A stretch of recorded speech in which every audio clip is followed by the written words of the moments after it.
Aux confins des départements de l'Aude et de l'Ariège se dressent les forteresses royales du Languedoc. Au XIIIe siècle, les rois de France lancent une campagne intensive de fortification. Autour du château et des remparts de Carcassonne, 7 forteresses de montagne, autant de nids d'aigles imprenables. Quéribus, Lastours, Montségur, Perpertuse, Puylaurens, Aguilar, Thermes. Les rois capétiens doivent imposer leur autorité suite à la croisade contre les Albigeois en Languedoc. Protéger aussi la nouvelle frontière méridionale du royaume de France face au puissant royaume d'Aragon et impressionner les populations rebelles. Car après 20 années de guerre, d'exactions et de bûchers, le pays est loin d'être soumis. Dans les reliefs des Corbières, de la Montagne Noire ou dans les piémonts pyrénéens, des seigneurs rebelles continuent la lutte armée. Dans les villes, de nombreuses révoltes éclatent face à la répression religieuse menée par l'Inquisition. Carcassonne prend alors une dimension stratégique. 1230. Carcassonne devient le centre d'une sénéchaussée, un territoire administratif gouverné directement par le sénéchal, représentant le roi. Carcassonne est rendue imprenable. Son antique muraille est rebâtie et modernisée. On lui rajoute une seconde enceinte ceinturée de fossés. À l'intérieur de la cité, on remplace le vieux palais des vicomtes par un château dont les défenses se tournent contre la ville.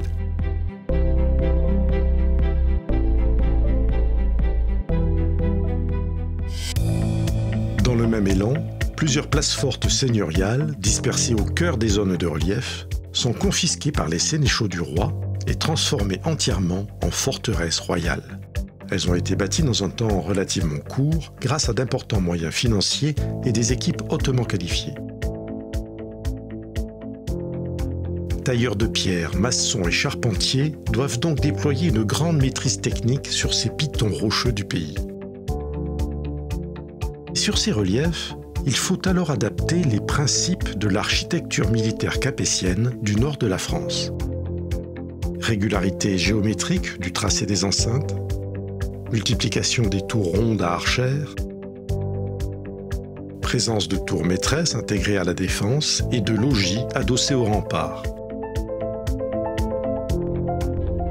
Cet échange d'influences, de cultures de bâti, donne ici naissance à cet ensemble extraordinaire de monuments. Ce réseau fortifié forme un ensemble unique en son genre qui illustre un moment important de l'histoire. Il dessine les prémices de la mise en place de l'État royal français et de la précocité de son centralisme. Il marque aussi l'expansion du royaume de France jusqu'à la Méditerranée et les Pyrénées. Il inaugure 4 siècles qui auront marqué la géopolitique de l'Europe occidentale. 4 siècles de conflits et de relations diplomatiques avec les monarchies ibériques, jusqu'au déplacement vers le sud de la frontière franco-espagnole qui entraîne le déclin des forteresses. C'est alors qu'elles se figent dans leur silhouette médiévale.